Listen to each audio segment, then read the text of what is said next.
That is why from chapter 11, verse 1 to chapter 12, verse 24, singathi the break up of the kingdom of Israel.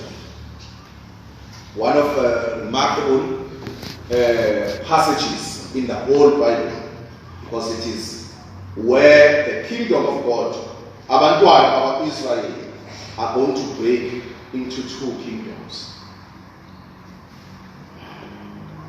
Yini eyaholela lapho sono senkosi Solomon. Inkosi uSolomon, he has been doing very well since he took over from his father David. He has been devout. He has been focusing, making sure ukuthi uhonorisha uNkulunkulu kukho konke ukwenza kwakhe noma izenzo zakhe zobuholi ezinkosi yakwa-Israyeli. Simbonile emthemba uNkulunkulu kuchapter 3. uNkulunkulu ethi cela noma yini oyifunayo, wathi ngicela Nkosi ngikuhlale, base kuchaza ukuthi lokho kuhlakanipha ukuthi ngikwazi so that I can govern your people very well with wisdom, because Israel is so big for me, so I need extra wisdom. So njengamanje ngicela ukuthi ungiphe ukuhlakani so that I can govern your nation, meaning inhliziyo kaSolomon yayisemsebenzini kakhulu noma yayisesizweni sikaNkulunkulu, and that showed ukuthi uSolomon was the right candidate. He thought of people before himself.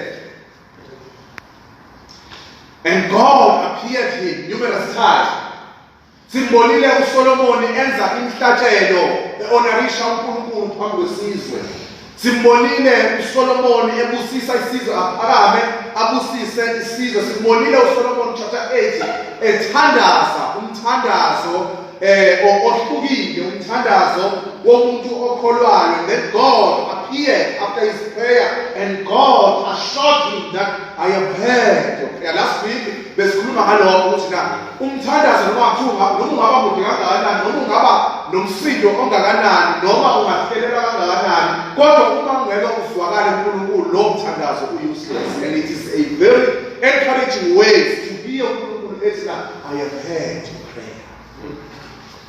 One of the things esingayifisa njengabazalwane balesisikhathi ukuthi inkululeko yethu izwiwe uNkulunkulu. Ayikho into edlula ukuthi umkhuleko wakho uzwiwe uNkulunkulu, noma ngangawuphendula kodwa bayezwile.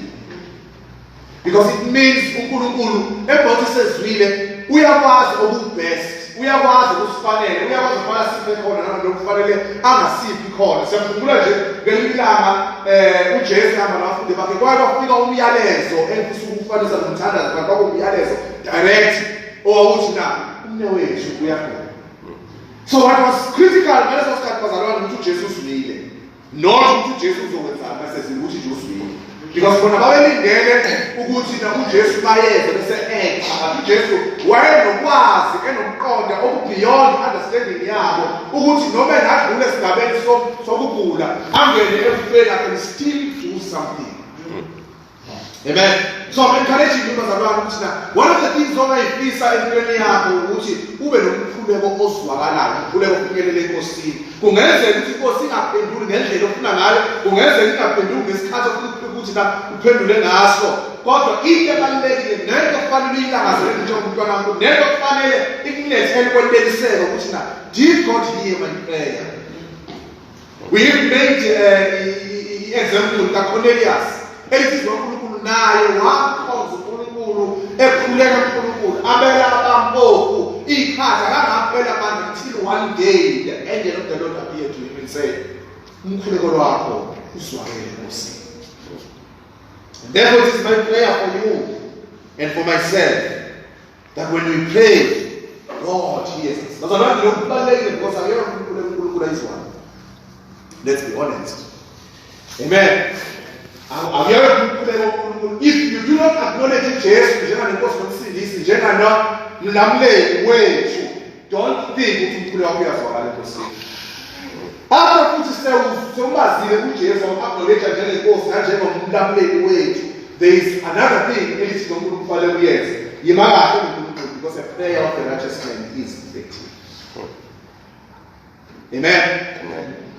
Hallelujah. So simbonile Solomon bazalwane eba ilelo hlobo lonkolo lenkosi. Wafakazelwa izulu ngekhathi eziningi. And kuninja akwenza bazalwane first wakhe ithempeli noma enezinto eyabasenhlizweni yakhe beqala engena embusweni was not to enrich himself.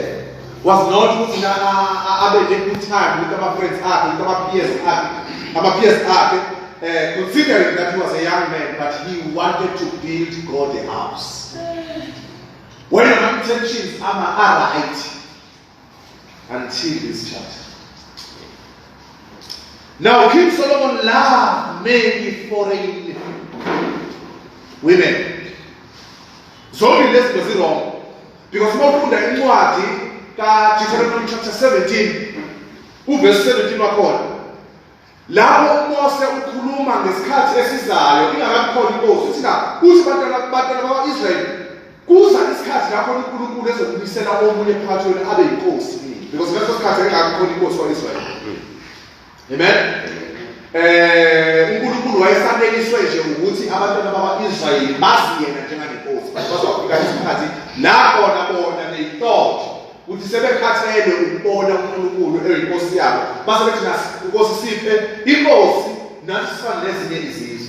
It was God's intention initially ukuthi ngelinye ilanga uzobuyisa inkosi, but ukuqoka kukaSawuli kwangekho in line with the timing kaNkulunkulu. That is why many times too Saul was the man's favorite. Amen.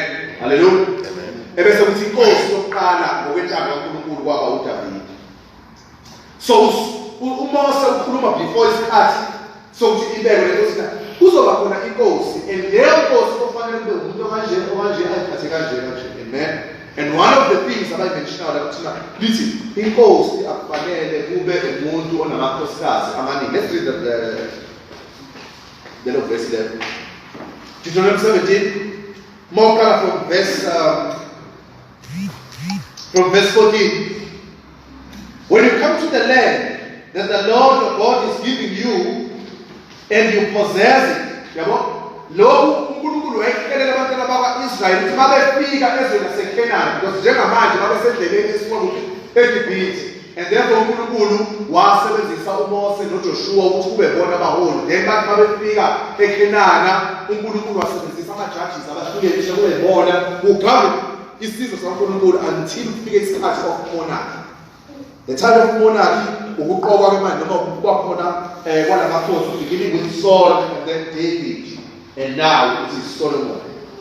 But now uNkulunkulu akushoyo before sifike isikhathi semonarchy uthi namanje sifike ezweni uNkulunkulu azomnika lona ebese niyalidla kube yizwe lethu lihlale kulo. I will set a king over me like all the nations that are around me. Amen. You may indeed set a king over you, whom the Lord your God will choose, one from among your brothers, and you shall set a king. You shall set as a king over you. You may not put a foreigner over you, who is not your brother. Verse 16. Only he must not acquire many horses for himself, or cause the people to return to Egypt in order to acquire many horses, since the Lord has said to you. Amen. Although leli verse ingakhulumi ngabafundisi noma yesingakhuluma ngabafundisi, but ikhuluma ngamakhosi, kodwa liveza into engenza ukuthi isizwe saNkulunkulu sihlehlele emuva, into engahle ibe yidanger uma siveza nanjenganento uNkulunkulu ayifunayo kubantu abaholi. Yes, laba kukhulunywa ngamakhosi, but it applies even today. Ukuthi na umholi akufanele kube umuntu onengcebo enkulu. I know that this one akukho abaningi abangavumela kulokhu, but umholi noma inkosi akufanele kube umuntu onengcebo enkulu. Amen. Only he must not acquire many horses for himself or cause the people to return to Egypt in order to acquire many horses, since the Lord has said. And Again, nalana bazalwane, akufanele kube umuntu ozokhoza abantu babuyele e-Egypt bayo-acquire any many horses and riches and everything, which is what the church, some of the churches are doing today, to make imvelo into enkulu noma efanele ukuthi abazalwane babe nayo, noma ngabe yiphi indlela abangayisebenzisa, even if it means they go back to the world. Because many times in the Bible, Egypt, Babylon, is symbol. Amen. But if you look at verse 17, and he shall not acquire many for himself, many wives for himself, lest his heart turn away, nor shall he acquire for himself excessive silver and gold. Akufanelanga ukuthi inkosi kube umuntu ozoba namakhosikazi amaningi. Kusho uDuteronomy 17 verse 17. Let's put there khona kuthiwa he had 700 wives who were princesses and 300 concubines. So he had 1,000 women of his own. That was number one. That was his number one mistake. He acquired many wives. He acquired many wives for himself, which was against umthetho kaNkulunkulu. But number two, these wives were the foreign wives. Amen. These are two mistakes that as well as Solomon, and these two mistakes ashintsha wonke umlando kaIsrael, not only impilo yakhe kuphela but umlando wonke kwaIsrael. Noma ngisho thina waenda lapha isizwe sakwaIsrael noma indodana yakhe lokwakusibona manje izofuqwa izizwe eziwu-10 isayile eziwu-2, because sizwe kaNkulunkulu zakwaIsrael zaziwu-12, but because of this mistake. But siyayithatha kancane indaba yamaganana, but it is a critical one. IBhayibheli akuthule ngendaba yamaganana. IBhayibheli iyasitshela ukuthi kufanele kuganana abantu abanjani. You know, serious it's when Babylon. I think is it Ezra 9. Ezra ufunda izwi uNkulunkulu lithi izwi uNkulunkulu bonke bathinteka enhlizweni zabo bethatha iselect izwi uNkulunkulu lithi bafanele kwenzeke irepentance ngaleso sikhathi. Guess what? Irepentance leyo uqhawane kukhuluma ngayo. Not only did they bow down and say, Lord, we have sinned, but wakuqheleka ukuthi na amakhosikazi abawathathe eBhabhiloni, not only amakhosikazi, nabantwana babo ababazalwe namakhosikazi babaxoshwa babuyele eBhabhiloni, because they were pursuing the holiness. So it is critical as well. Indaba maganana, there is why singakwazi ukuthula ngayo epulpit. There is why kubalulekile ukuthi and every time citizen mention, obviously we get those criticism by Johnson about and omunye yabona ukuthi izinto bephuzu like njengoba zokuthi zokhoza ladies and then ukuthi sakubona sihlengana nabayeni bethu abangakholwa nina bebani divorce abebani shaya wala. That's not the point. Amen. Izokukhula lesihlala nabo ngoba benganishaya, lingahlala nabo ngoba bayakholwa. Amen. Kudala nayo I hope I'm not going to change. I'll never marry umuntu okholwa nomuntu ongakholwa. If umyeni wakho noma if yaza yakho ayikholwa uma ngikwazi ukuthi umzalwane enkozweni, definitely uma ngithi short isikhathi you attend umshado wakho, but I'll never officiate it because I know it is wrong. Amen. And it's not about laba abakholwayo kuthiwa bangcono abangcono walutho. Ngeke umuntu ongcono sonke sabantu, sonke siphila enyameni, but lento masikhuluma ngendaba ukukhoza. Amen. Sikhuluma ngenye into. Amen. Kuyiqiniso ukuthi namadoda angakholwa kodwa baphethe kahle amakhosikazi awo. There iqiniso lona. Ngeke sesithi akhona ngamanye akholwa baphethe kahle. Akhona amadoda angakholwa angawaphethe kahle amakhosikazi, akhona akholwa ukuthi angawaphethe kahle. So that's not the issue. The issue is ningaboshelwa ejokeni linye nabangakholwayo. Amen. Ukuthi na asiyazi ibanga lingayenza kanjani ukuthi sifundiseke ngayo, because amanye amaqiniso sikhuluma ngawo siwarealize sesiphakathi emshadweni. Amen. ukuthi na isinqumo sokushada akuyona into ovelulana nje ukuyenza kusasa, because a person ozomshada definitely uzoyi-impact impilo yakho, uzoyi-affect impilo yakho, whether for better or for worse. So leyo ukuthi naye mfundisi into ngizoyishintshela yena, it means you don't even understand what salvation is, because when it comes to salvation you don't contribute, you contribute 0% and God contributes 100%. Ayikho into ongayenza ukuguqula umuntu, because even ngomshumayeli akenzivi ukuthi umuntu aguquke. Sikhuluma ukuzalwa kabusha, umuntu ezozalwa kabusha ayiplay your part. Moya kaNkulunkulu ozala umuntu kabusha akulele kuphela baba, akulele encazelweni yakho, akulele kwi-theology yakho, akulele kulele nje uNkulunkulu nasekuthandweni kwakhe ukuthi ubani osindiswayo, ubani oshona zipona. The man who's mostly influential more than anyone in the New Testament ashineza umuntu uNkulunkulu wazenza umsebenzi. Angisho bazana angibukeli phansi umsebenzi wokushumayela, izwa uNkulunkulu thina in fact nikubekile ukuthi nakube khona ukushumayela, ngoba thina bawusizwa kanjani bengashumayelani, bawushumayela kanjani bengabiswanga, yabo. Indaba yokushumayela kukhomba indlela, kodwa kwenzeka la sikhomba khona akusifaki thina sikuya kwakho, because if umuntu besindiswa inshumayelo, ngabe wonke umuntu emhlabeni usindisiwe ngoba ke umuntu wayezwa ngomshumayelo. Hallelujah. uSolomoni wenza umlando ongasoze waqisheka ngemistake yokuthanda abantu besifazane abaningi abanga-4 I hope this is a warning to every man in this house. Amen. I know that this has nothing to do with gender, but it's tomorrow Solomon. Amen. I know it applies even to besifazane. You don't marry someone because he's so lakho. Washo njalo uSamson wathi na mabemuzi abazali bakho wathi na kodwa lento wazi ukuthi ufuna ishada ayikho esizweni athi na kodwa isola bithandi. Amen. So we don't marry people because amehlo ethu abathandile. We marry people who are in a covenant with God. But if siyayibona ubungozi balento angazi ukuthi na soyibona nini ngoba njengamanje ku yonke into like i-evidence isobala ukuthi it is kubalulekile ukuthi na ushada abantu ushada kanjani. You see how many abantwana bakaNkulunkulu abadivorsayo lezinsuku, and it is so sad. Amen. It is so sad that njengamanje angisafuni ukubuka that individual person and say hey uyashobonga ngibuka manje ibandla, because clearly there is something ibandla elingayenzi when it comes to indaba zamashada.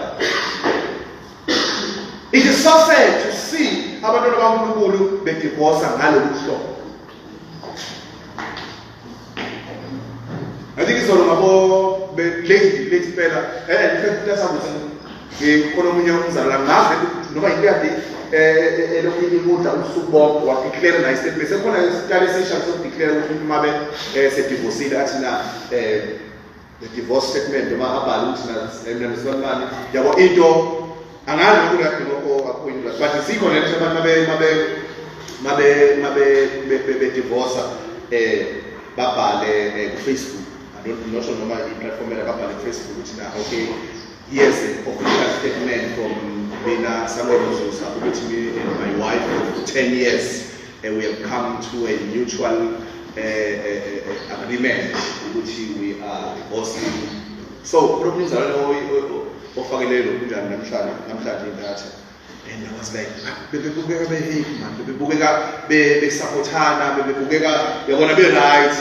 Amen. And I thought it's a joke mabe ngibuka until ngingene ma comments ukuthi no, he's not joking. Amen. I don't know, but inselelo nje ngiphosela ibandla singathi ibandla ngake lithi iqalaza lilu ngamaphakathi yini endayenzi kahle uma lifundisa ngemshado, because abazalwane bayadivorce and izwe liyabona lokho, izwe liyabawula.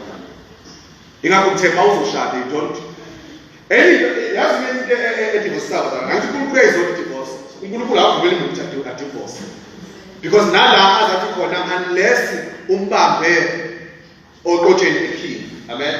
But still then abakusho ukuthi uNkulunkulu na uyayithanda. But uNkulunkulu ayifuni divorce. It's something of ayingabe ibandla liyayishuma liyayazi. But how are you going to reason with uspouse wakho ngeconcept kaNkulunkulu noma ngenhliziyo kaNkulunkulu anayo ngomshado when he or she is not a saved person? Because nothing things now. In the situation sigijimele ekuma divorce because we do not regard izwi kaNkulunkulu as izwi authoritative. Akithi sonke lomshado sisaba uNkulunkulu because akithi sonke simazi uNkulunkulu. Ngiyayibona indaba besontweni but khona bese bakhona ukumazi uNkulunkulu nokumazisa uNkulunkulu wazi izwi wazi intando yakhe ubalekele njalo lokho athi uNkulunkulu kubalekele uye kulokho uNkulunkulu ambizela khona but we cannot asikwazi ukuhlala phansi and consider that in fact nginakukholelwa ukuthi nabantu abaningi abadivorceayo when they come uma ifika emqondweni le ndaba ukuthi uNkulunkulu ezonda i-divorce iyabafasile bayisizwa ukuthi they don't even consider.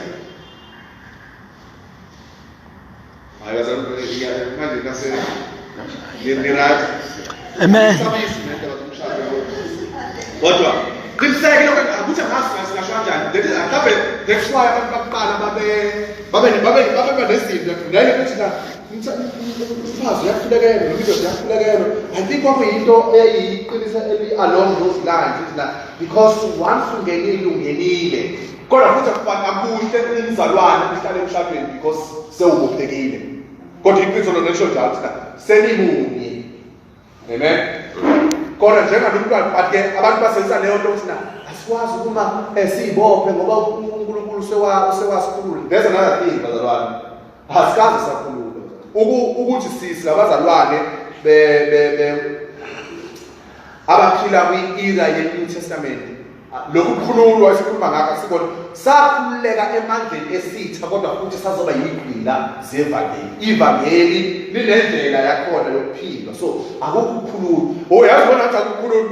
I think uMatthew 11:28 nawena nonke nikhathalele lesintwana uzama imiphumuzo akupheli lapho sinizomnikezela ijob. So uphuma ejobeni ngene ejobeni la ikholweni unfortunately.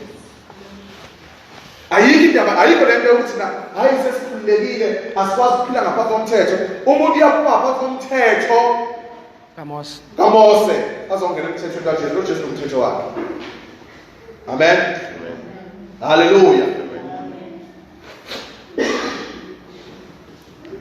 So chapter 11 bazalwane is an important turning point of the whole history of Israel.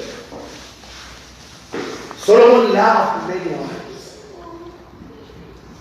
And ultimately the problem for Solomon is not necessarily ukuthi in fact iBhayibheli liyavuka ngoba bazoguqula inhliziyo yakhe. So akukho kakhulu ekutheni yabathanda although iBhayibheli lithi angabathanda but iBhayibheli bese liveza isizathu lithi iBhayibheli. So iBhayibheli liyasiqinisekisa angicabanga ukuthi khona umuntu onokuhlakanipha ongaphezulu kokusho izwi kaNkulunkulu ukuhlakanipha okuvela ezweni kaNkulunkulu elithi izwi kaNkulunkulu ngoba amakhosikazi akazoguqula inhliziyo yakhe from worshiping God and worshiping other gods. And there will always be a case for the one. You can never marry an ancestral worshipper and think you will remain called. You will never marry a Muslim and think you will remain a Christian for the rest of your life. It will never happen. That is why I'm not about who are you? Amen.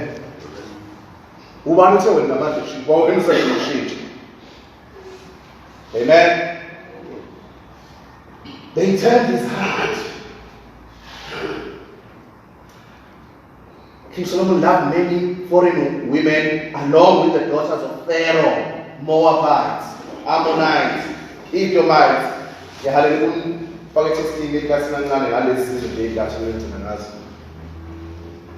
see how Moab and Ammon.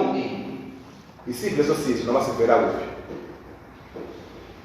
I think using those eight and don't go to the okay, they say some Edom. You see what do you know about this? I'm asking this because these were once part of Israel. Amen. In a sense, no more Ohlange. Siyasama Moab, siyasama Ammoni, siyasama Edom. Now, Kira. Ha. Ukawe test.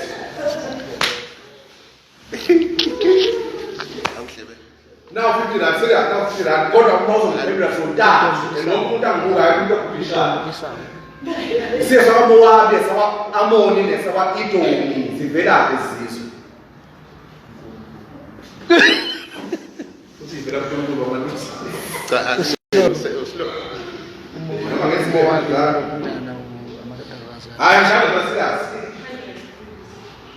Senga kuda 10 9 Chief kono 8 Chief alot ndotaza alot Moab okay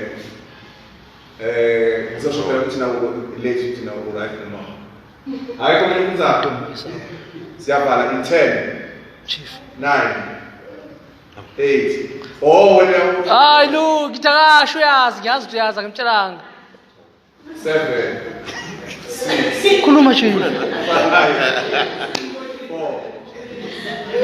3 2 1 qhawakazi amen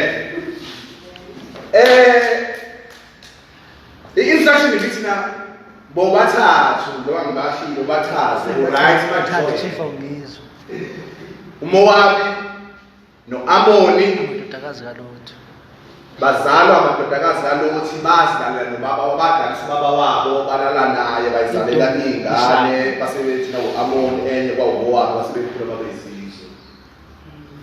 I think that go chapter 19 of Genesis. uEdom Esau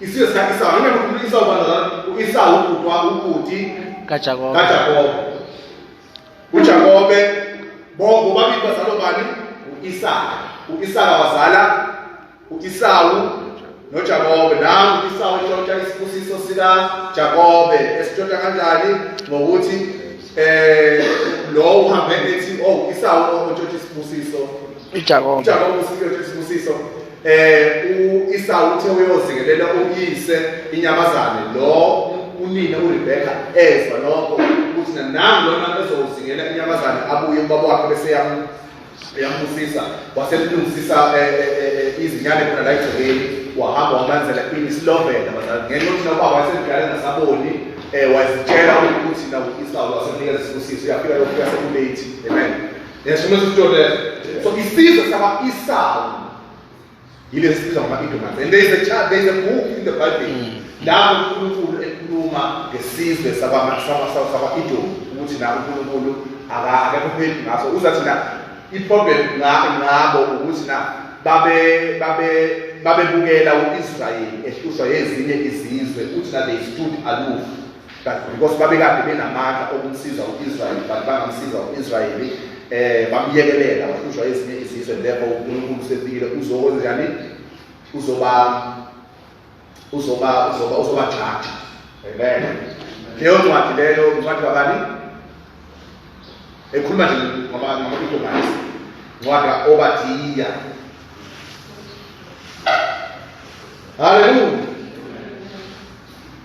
so he loved ama-Moabites ama-Ammonites ama-Edomites ama-Sidonians and Hittite women from the nation concerning which the Lord had said to the people of Israel, you shall not enter into marriage with them, neither shall they with you, for surely they will turn, for surely will turn your hearts from pursuing God and follow their gods.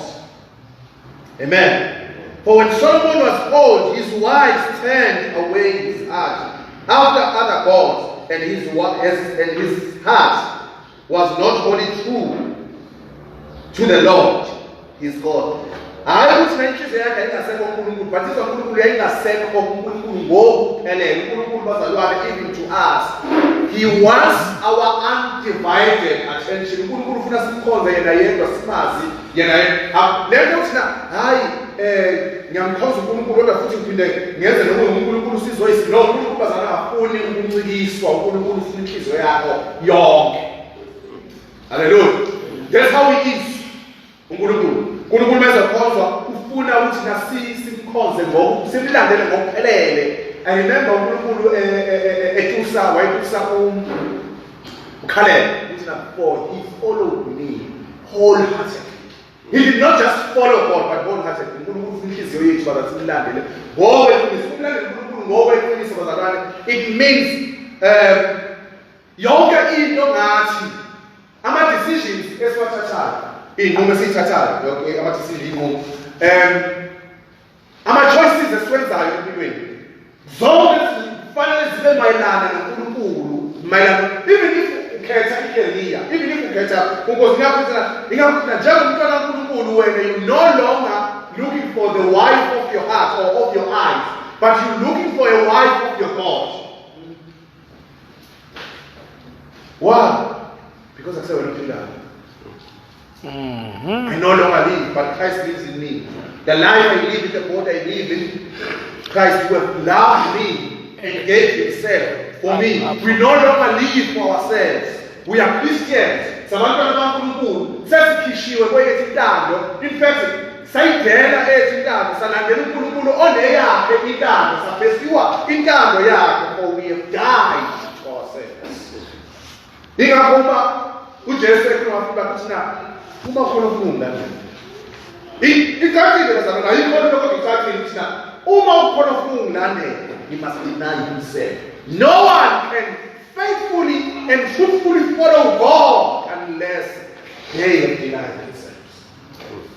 Denying yourself it means kunezinto eyithandwa wena neyithandwa inhliziyo yakho neyithandwa iyo yonke into yakho kodwa uma uNkulunkulu engayifuni you deny those things, you leave those things because you are no longer living life for yourself, you are living it for whom we have died for you. That is Christ. Ingakho uNkulunkulu othanda ukuphila kwakhe uyolahlekelwa yikho manje. Kusho ukuthi ulahlekelwa yikho ukuphila kwakho manje uzolahlekelwa yizinto eziferayo. Uzolahlekelwa ama choices akho uzolahlekelwa yonke into ocabanga ukuthi ibingakusiza noma oyifunayo inhliziyo yakho noma oyifuna ngengqondo yakho. Zonke lezo zinto uzoziyekela uzozincama ebese ufuneka uNkulunkulu. And remember that indlela kaNkulunkulu ingumlimo. Le ndlela kaNkulunkulu it is not easy. Akuyona indlela ebanzi. But ngokusizwa uNkulunkulu we pursue this journey. And we are satisfied. We are joyous. Amen. Umuntu omthuzalwane noma umuntu abanye bazalwane ngokwezi uNkulunkulu Psalms 8:49. Ngenxa yendawo ababenayo emqondweni ababeya kuyo nendawo esithiwe eSiyoni ukhona indlu kaNkulunkulu izizwa kaNkulunkulu babedabula nasemfundeni.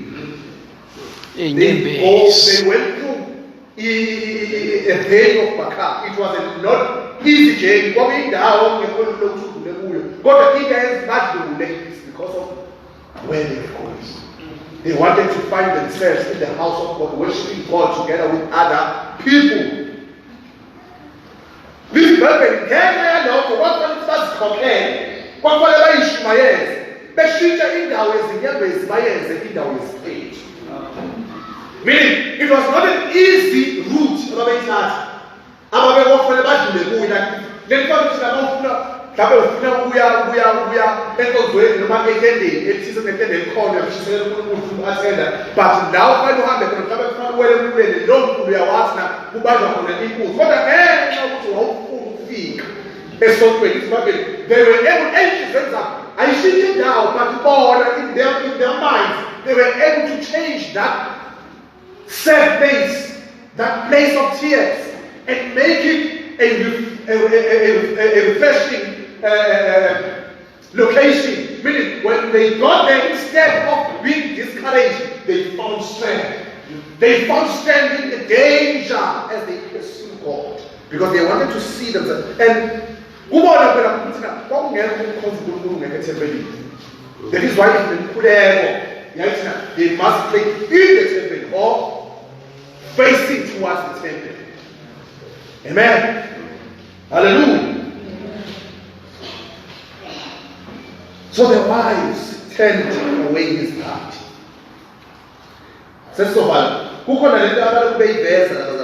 They keep repeating David as the standard of holiness, as the standard of righteousness. Not because he was not a sinner, but because they said the full of cow. When he repented, he did it with a sincere heart. When he repented, David was able to open to God and say, Lord, I have sinned. I had to wash me with a piece of soap. With a piece of soap. I had to uDavid wayethi onile asizwe isono simngcolisa enaqobolwana. So he was not bribing uNkulunkulu ekukhulekweni, but wayezizwa ukuthi ngisendaweni errong. Ingabe ngiyasazi isiphambeko sami. Because isiphambeko uNkulunkulu wayephila kuye ngale nto yokuthi makungena into engenaNkulunkulu, he will know. He will not continue to rejoice in that situation. He will seek ways to reconcile with his God. That should be the attitude of umzalwane. Amen. Uma umzalwane kusho umuntu operfect, kusho umuntu ohlale ehamba endaweni engcwele ohlale ungcwele, but it means every time you fall, you rise up. Every time you fall, you realize that you are in debt and you rise yourself up. Amen. And sometimes akukho lula. Ngangizwa nje ngisho akukho lula sometimes. Ikishaya lento ikishaya izwe noma ikishaya impilo ngalendlela yokuthi because ayikho ebuhlungu ukuzalwana nje ukuthi ushayeke umzalwane, and when you try to look for your brothers you don't find them. Instead okuzayo ngabo uzothola bayakhuluma ayikahle ngawe because you are in that situation. But thank God ukuthi ukukholwa kwethu nensindiso yethu ayimisiwe ukuthi abantu bacabanga. Thank God ukuphenduka kwethu namandla uNkulunkulu uyohlala njalo evula ituba.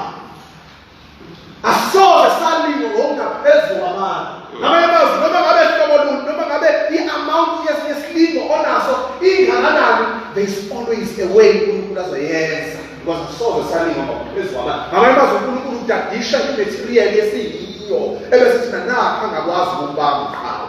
So when we find ourselves in that situation, uNkulunkulu kade wasiweya wasiport singakwazi ukuphuma. That is why isaphuma. That is why now. That is why namhlanje you are striving ukuphuma, and you shall surely do it with God on your side. Not with people on your side. People sometimes they will be there, sometimes they won't be there. But akukho vele abasikoleta khona, akukho futhi it shows when they hear things or when they see things, they can make comments. But those comments, whether about right from our welcome, right? But they that's even now we situation now those of power how but it can't hear more amen. But to call away to get Christ Jesus. It's a ballet to Christ Jesus. Uvuka kwethu to get Christ Jesus. Ungashiya ibandla kodwa ungamshiya uNkulunkulu. It is so sad when you hear abantu ekweni kwabo noma ekushayeni kwabo ekushayekeni kwabo bese kuba neyindlela zokublame uNkulunkulu. Which shows ukuthi awusindiswa ngeke umuntu osindiswa ngempela o empilweni yakhe uzohamba abone uNkulunkulu wrong yena kube yena right. Ngoba nezona esizenza noma namaphutha esingena kuwo singena uNkulunkulu ephuzile. Ukuthi akasiqandi ngendlu njengomfana enqanda inkomo. Uthi uNkulunkulu akiyiwa lapho siqhubeke thina siyi. Amen. Sihlangabezana nendlela ethinta phambili sibuye sizobheka uNkulunkulu. May God deliver us from that nonsense. So David, this is Bible. So this is Bible. And his heart was not wholly true to the Lord, as was the heart of David, his father. So if there's anything else I put on David, I've seen he was sinless. He was a sinful man, but he repented truthfully, sincerely. For Solomon went after Ashtoreth, the goddess of the Sidonians, and after Milcom, Solomon did what was evil in the sight of the Lord, and did not wholly follow the Lord as David his father had done 2 times to David. Then Solomon built a high place for Chemosh, the abomination of Moab, and for I think I don't say it like konke lokhu kwenza uNkulunkulu obeseke wabonakala kuyena 2 times. And this is what is interesting about uNkulunkulu evela kuSolomon 2 times. Waqala vela kuyena chapter 3 ethi to okuphela. Waphinda wavela kuyena after umthandazo kwa chapter 8. And in both circumstances kunento ezakala uNkulunkulu uyamuonisha ngabafazane. Uyamuonisha ngengcebo. Uyamuonisha ngokungahambi kahle. Uthi uNkulunkulu ngakona futhi lapho evuselela isivumelwano naso noDavid in 2 Samuel chapter 7 ethi awuyikuswela umuntu ozoqala ehlabeni inguna phakathi. Kodwa uma behluleka ukungilandela ngiyoba discipline njengabantu. Amen. And today Solomon is about to be disciplined. Singaba la namhlanje siqhubeke next week. But then sihambe nakho namhlanje ukuthi indaba yokushada kawube khona indlela esiyibuka ngayo, because uNkulunkulu akathule ngayo yakhuluma. Ukhona right partner, ukhona futhi partner ongekho right. Kodwa bonke lokho akulele emehlweni akho ukuthi uyibona kanjani. Amen. Your partner, your spouse, sinamandla okuyishintsha impilo yakho, whether to develop you or to destroy you, whether to make you or to break you. So before you commit yourself in shadowing, bhekisisa umethembe uNkulunkulu emkhulekweni, umcele akuvezele into ecacile. If this person is wrong, kube khona indlela uNkulunkulu azokufezela ngayo before you commit kulowo muntu lowo. Hallelujah. Because umuntu omthathayo uyathanda uzishintsha impilo yakho. If bekwazi ukushintsha your political preferences, ukuthi na ufike u-ANC ngenxa yokuhlangana naye, ushade naye, bese uba u-EFF, yini ozokuthi ngekwazi ukushintsha when you speak about spirituality? Because that's where Satan usebenza khona ngempela. Because Satan Satan bengene ngomyeni wakho usuke sengenile, bangene ngokosikazi wakho usuke sengenile. Ngiyayibona ey'ngane ngoba ney'ngane serious affect. Satan uyangena ngey'ngane but ukhipha ngomuntu elizwa uNkulunkulu now become one. Nalowo muntu. Ngcono ningashadi kunokuthi ube mhlawumbe nomuntu ongekho. Noma ngenxa yokuthi nase ukhapha isikhathi, ukuthi isikhathi angishiyi. Ubani othi nakulo isikhathi somshadweni zalwayo. Amen. Ayikho indaba yesikhathi emshadweni. Hallelujah. Asikho isikhathi esishiya umuntu ngiyazi ngiyakhuluma kodwa ngathi nginamazwi endadeni. Kodwa nje asikho isikhathi esishiya umuntu emshadweni. Abantu abayeke ukushada ngabe ukuthi akafiki into right. Olethwe uNkulunkulu. Amen. Kodwa ibuhlungana lesikhulumayo ngoba abaningi beza vele bebonakala kufanele uNkulunkulu wami ngoba sekuyakhoza lapho khona abasebandleni lakhe bamkhuluma kahle nabaziyo amacala akhe ukuthi njengoba elana leselale nazo zonke izingane ufike nawe bese wena uzothi bese bengakhuluma iqiniso because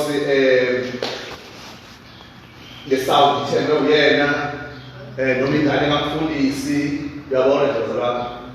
Ya sibe namakhono nje. If ubona umfowenu umntade wenu ekhalakathela eweni, do something. Ngcono uma uthudlisiwe behambe uthi ngiyazi mama sebefike manje lapha. Hallelujah. Kodwa nomidlalile yakho iphathi ngoba the same person that you are ozothula ukubona konakala. Uzothi ngavele ngabona wabona ngashongo lutho thula abasathi ngavele ngabona. Ngoba ungavele ngabona asasizi awusasizi ngamanje. Wabona wenzani? Amen.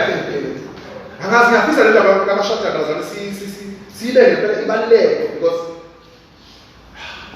I don't know. Angazi ngachaza kanjani. Amen. Hallelujah.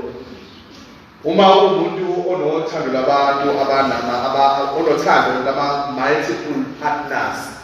Nakhona ngasiza kanjani, but ngayikhulekela nje leyo nto le because izwa uNkulunkulu liyasho la, more women, the more they come in your life, the more hingers.